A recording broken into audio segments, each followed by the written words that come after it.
परिचय।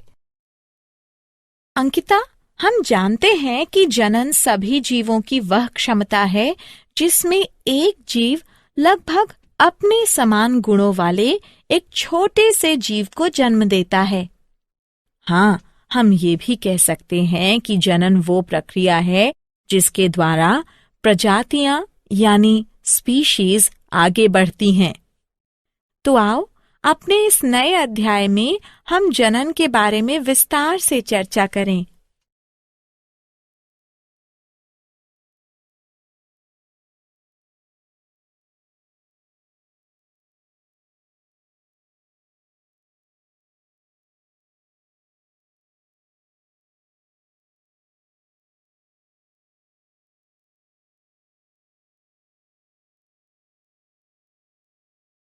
उद्देश्य।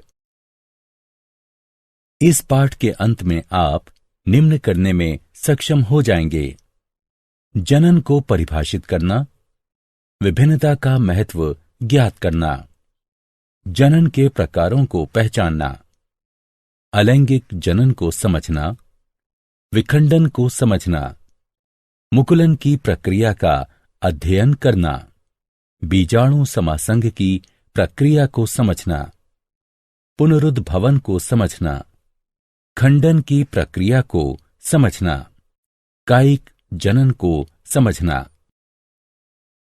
जीवों की समुचित प्रतिकृति। एक ही प्रजाति यानी स्पीशीज के विभिन्न जीव एक समान दिखाई देते हैं क्योंकि उनके अभिकल्प यानी डिजाइन समान होते हैं। जनन प्रक्रिया द्वारा शारीरिक अभिकल्प के ब्लूप्रिंट निर्मित होते हैं। हम ये पहले से ही जानते हैं कि प्रत्येक जीव कोशिकाओं से मिलकर बना हुआ है तथा प्रत्येक कोशिका में केंद्रक में गुणसूत्र पाए जाते हैं। डीएनए के रूप में जनक से गुणों की संतति पीढ़ी में पहुंचाने के लिए इन गुणसूत्रों में सूचनाएं एकत्रित होती हैं। डीएनए में प्रोटीन संश्लेषण हेतु सूचनाएं निहित होती हैं। प्रत्येक कोशिका विभाजन के बाद डीएनए प्रतिकृतियन होता है तथा 2 प्रतियां बनती हैं। कोशिका विभाजन के परिणाम स्वरूप प्रत्येक कोशिका 2 संतति कोशिकाओं में विभाजित हो जाती है। विभिन्नता का महत्व। प्रतियां बनते समय डीएनए की सूचनाओं में बदलाव आ जाता है जिससे निर्मित हुई प्रोटीन भिन्न हो जाती है तथा इस प्रकार जनक प्रजाति यानी स्पीशीज से विभिन्नता आ जाती है जो कि जैव विकास का आधार है। जनन की प्रक्रिया के परिणाम स्वरूप जीवों की समष्टियों द्वारा निकेत भरे हुए हैं। बाह्य कारकों जैसे ताप, जल स्तर, उल्कापात के कारण निकेत में अचानक प्रबल परिवर्तन आ जाते हैं। परिणाम स्वरूप संपूर्ण समष्टि नष्ट हो जाती है किंतु कुछ जीवों के बच जाने की संभावना रहती है। हम उपर्युक्त चर्चा को एक उदाहरण की सहायता से समझ सकते हैं। शीतोष्ण जल में पाए जाने वाले जीवाणुओं की कोई समष्टि है तथा वैश्विक ऊष्मीकरण के कारण जल का ताप यदि बढ़ जाता है तो अधिकतर जीवाणु व्यष्टि मर जाएंगे, परंतु उष्ण प्रतिरोधी क्षमता वाले कुछ परिवर्त ही जीवित रहते हैं तथा वृद्धि करते हैं। अतः विभिन्नताएं प्रजातियों यानी स्पीशीज की उत्तरजीविता बनाए रखने में उपयोगी हैं। जनन के प्रकार। अलैंगिक जनन। जनन 2 प्रकार का होता है: अलैंगिक जनन, लैंगिक जनन। जब संतति की उत्पत्ति एकल जनक द्वारा युग्मक यानी गैमीट निर्माण की भागीदारी के साथ अथवा इसकी अनुपस्थिति में हो तो वह अलैंगिक जनन कहलाता है। उदाहरण: अमीबा में द्विखंडन, हाइड्रा में मुकुलन, राइजोपस में बीजाणु समासंग और पुष्पी पौधों में कायिक जनन। अलैंगिक जनन में कोशिका विभाजन असमसूत्री या समसूत्री होता है जो नए जीव उत्पन्न होते हैं वे बिल्कुल अपने जनक से मिलते जुलते होते हैं तथा यह एक तीव्र गुणनात्मक यानी बहुलीकरण विधि है। अलैंगिक जनन की कमियां ये हैं कि इसमें एक पीढ़ी से दूसरी पीढ़ी में एक समान जीव ही उत्पन्न होते हैं तथा जैव विकास संभव नहीं हो पाता है, जिससे कि विविधता उत्पन्न नहीं होती है।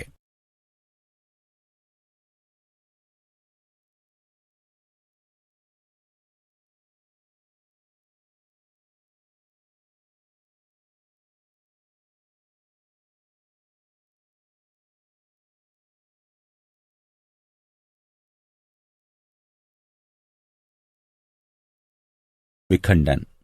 विखंडन में पूर्ण विकसित जनक दो या दो से अधिक संततियों में विभक्त हो जाता है।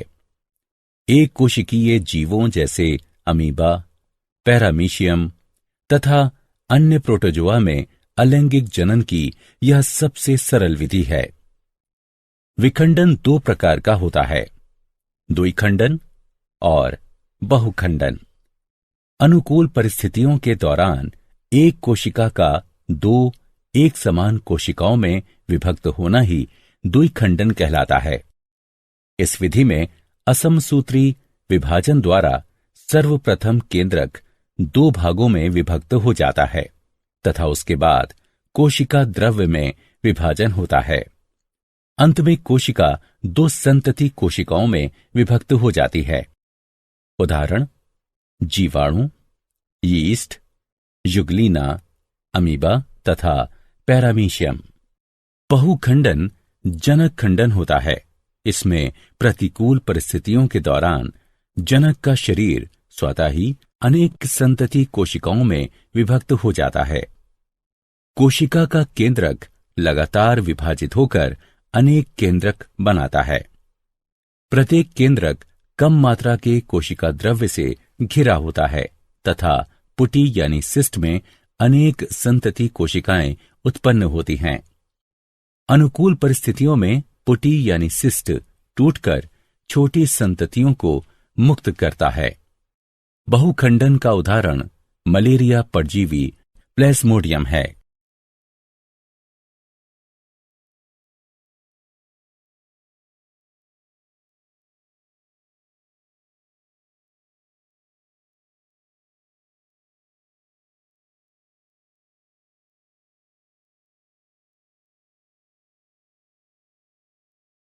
मुकुलन। मुकुलन में एक या एक से अधिक एक कोशिकीय या बहुकोशिकीय बाह्य वृद्धि, जिन्हें कलिकाएं कहते हैं, जनक शरीर के ऊपर या अंदर उत्पन्न हो जाती हैं।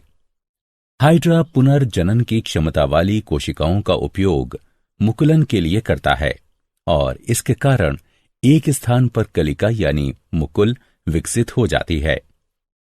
यह कलिका यानी मुकुल वृद्धि करके एक नन्हे जीव में बदल जाता है तथा पूर्ण विकसित होकर जनक से अलग होकर स्वतंत्र जीव बन जाता है।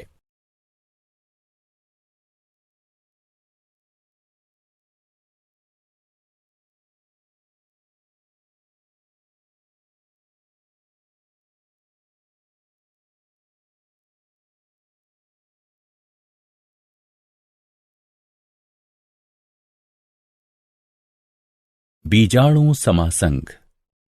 जब ब्रेड के एक टुकड़े को कुछ दिनों के लिए नमी और अंधेरे में रख दिया जाता है तो वायु में उपस्थित राइजोपस के बीजाणु ब्रेड पर चिपक जाते हैं और राइजोपस का एक नई कवकी पौधा उत्पन्न हो जाता है। राइजोपस में एक गांठ जैसी संरचना पाई जाती है जो कि जनन में भाग लेती है। इसे बीजाणुधानी कहते हैं। इसमें बीजाणु पाए जाते हैं जो कि नए राइजोपस में विकसित हो जाते हैं।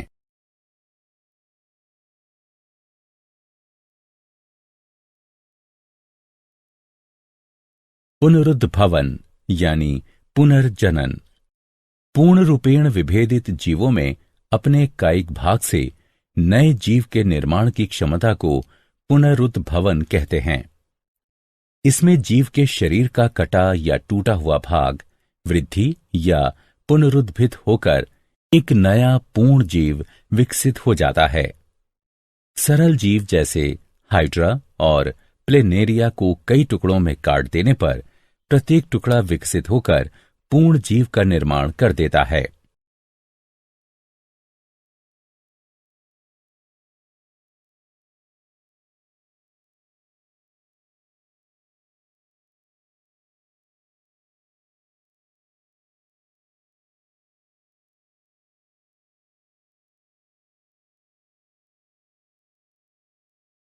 खंडन।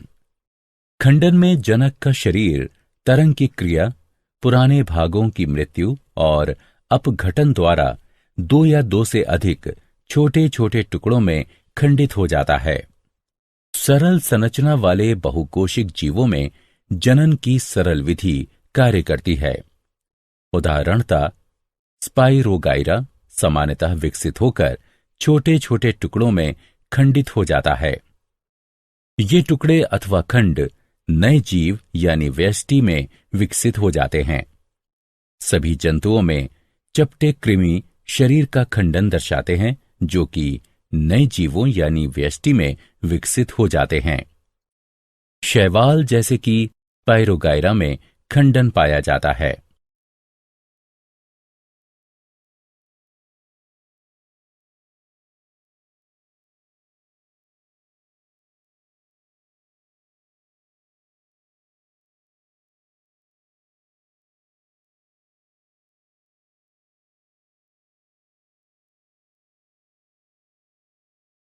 कायिक जनन।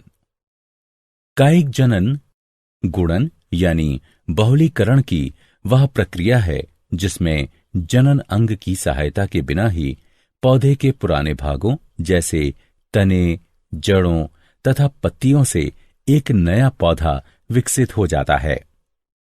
कायिक प्रवर्धन दो प्रकार का होता है, प्राकृतिक कायिक प्रवर्धन और कृत्रिम कायिक प्रवर्धन।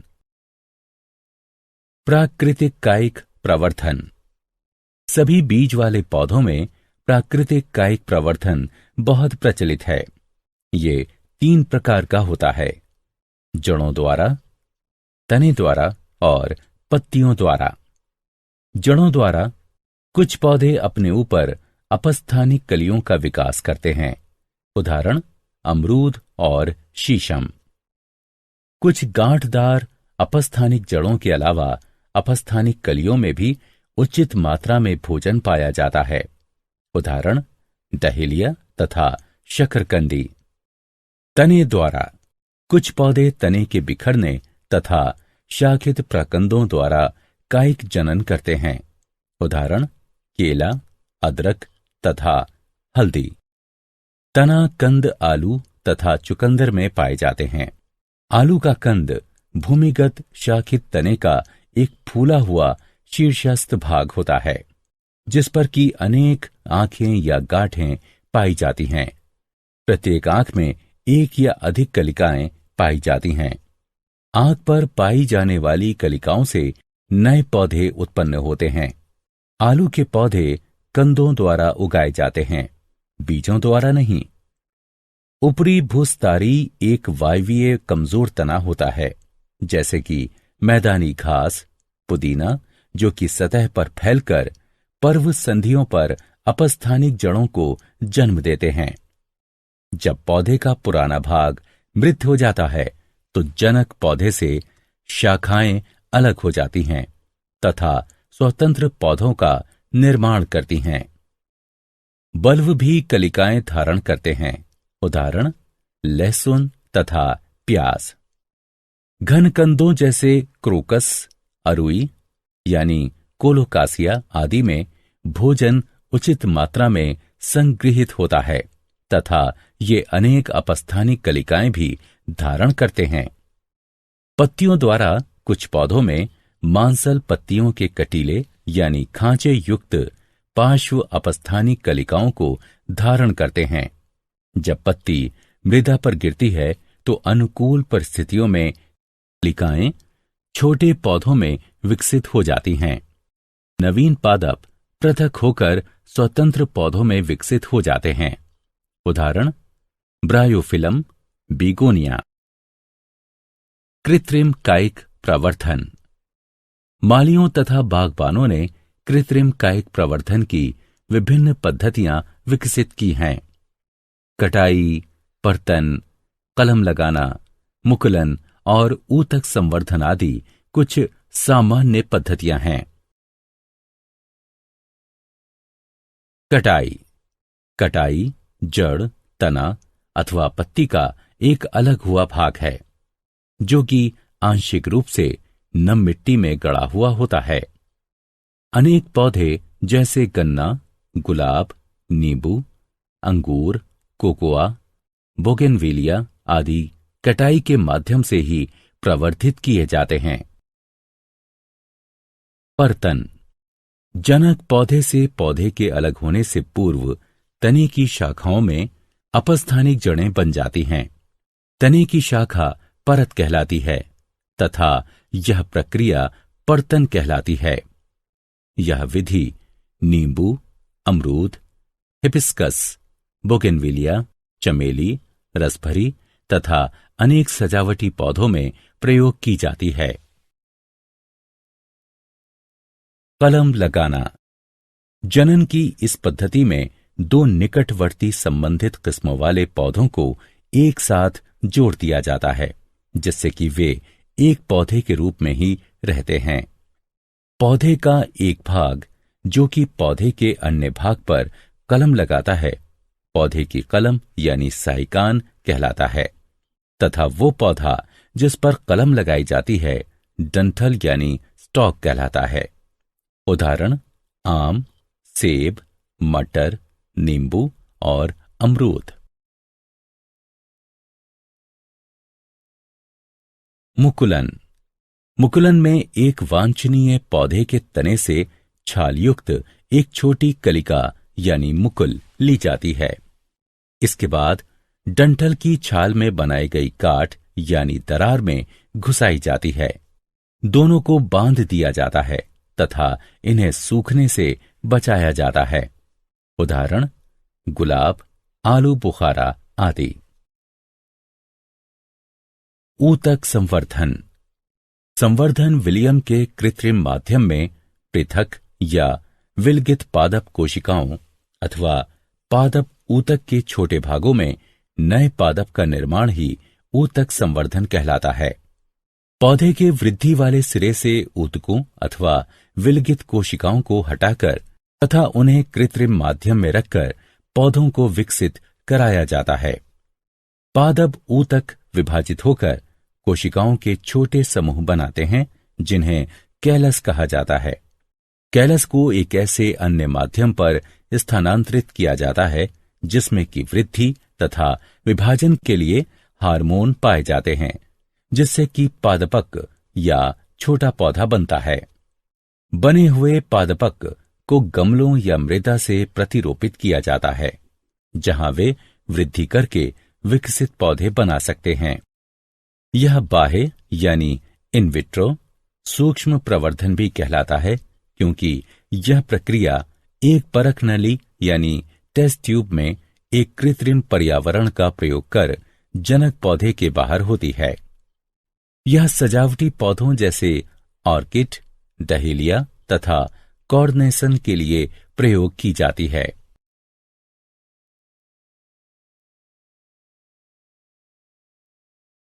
कायिक प्रवर्धन के लाभ तथा हानि। आइए कायिक प्रवर्धन से होने वाले कुछ लाभों तथा हानियों की चर्चा करते हैं। लाभ। कायिक प्रवर्धन एक सस्ती, आसान तथा तेजी से होने वाली प्रक्रिया है।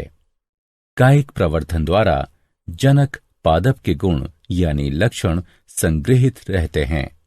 कायिक प्रवर्धन उस पौधे के प्रवर्धन में भी सहायक है जो कि जीवन शक्ति वाले बीज उत्पन्न नहीं करता है। हानियां। कायिक प्रवर्धन से पौधों की संख्या में आवश्यकता से अधिक वृद्धि हो जाती है। इसमें कोई भी जैव विभिन्नता नहीं पाई जाती है तथा पौधे पर्यावरण के कम अनुकूल हो जाते हैं। जनक पादपों में पाए जाने वाले रोग संततियों में स्थानांतरित हो जाते हैं।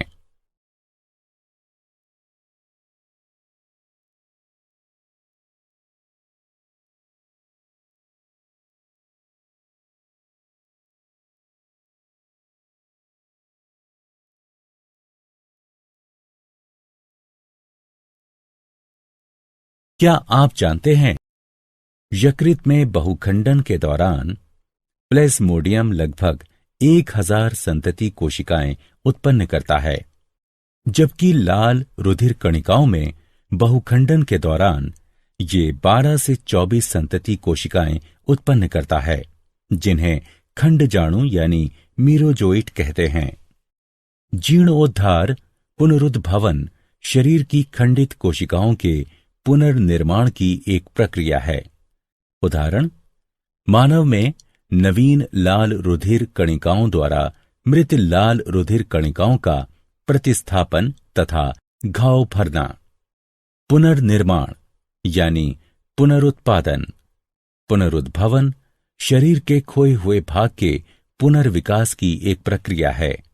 उदाहरण, छिपकली में पूंछ, हाइड्रा, प्लेनेरिया आदि। बुलबिल छोटी मांसल विशेषीकृत कलिकाएं होती हैं। जब वे भूमि पर गिर जाती हैं तो नए पादप को जन्म देती हैं।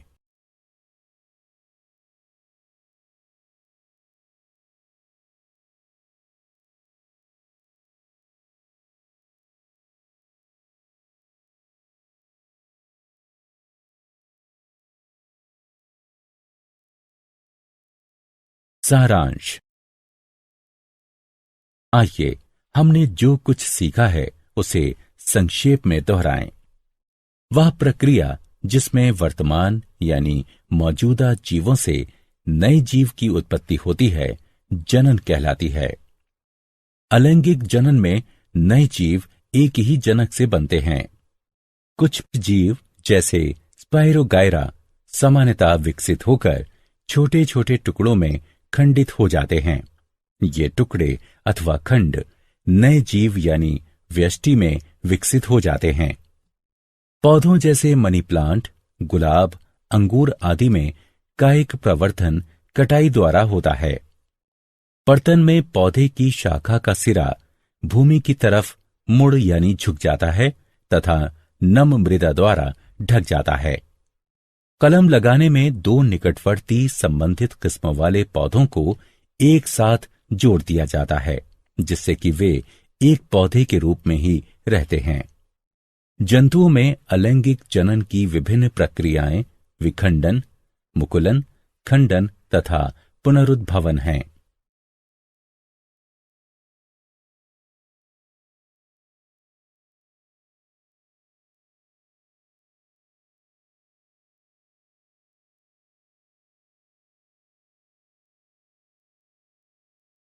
जनक जंतु के दो या अधिक संतति कोशिकाओं में विभाजित होने की प्रक्रिया को खंडन कहते हैं।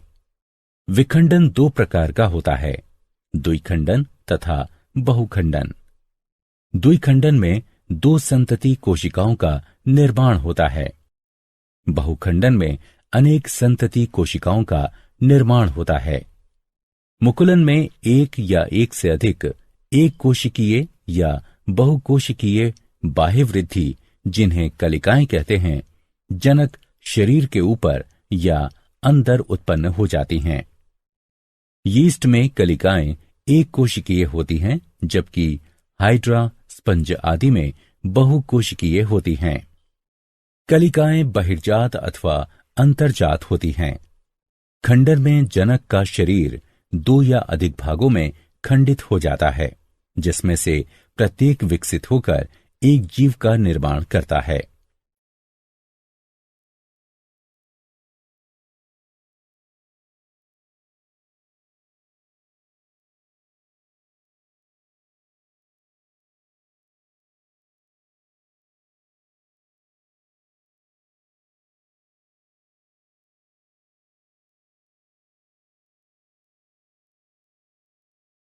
पूर्ण रूपेण विभेदित जीवों में अपने कायिक भाग से नए जीव के निर्माण की क्षमता को पुनरुद्भवन कहते हैं।